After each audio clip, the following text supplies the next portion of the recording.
Perfetto, cari amici telespettatori, buonasera a tutti, benvenuti.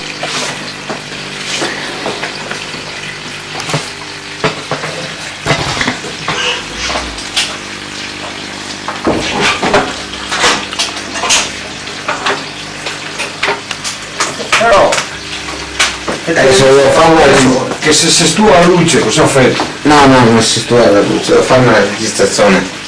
Sì, ma piano piano perché mi ho attacca bene la luce qua.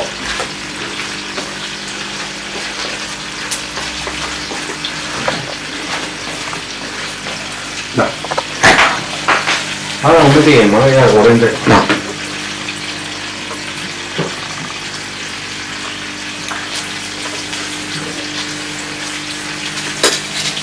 Cari amici telespettatori, una buona sera a tutti, chi mi segue sul canale YouTube e Facebook.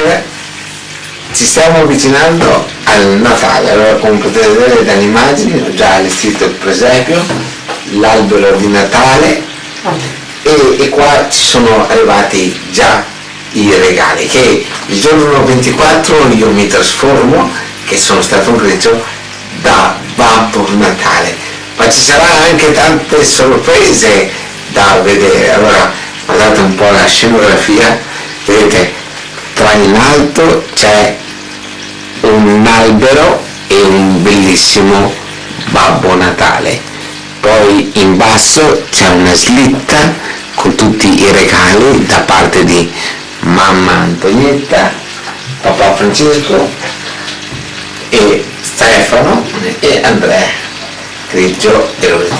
Allora ci stiamo preparando al Natale, mancano pochi giorni, settimane.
Quando che hai finito dopo tacco i figli.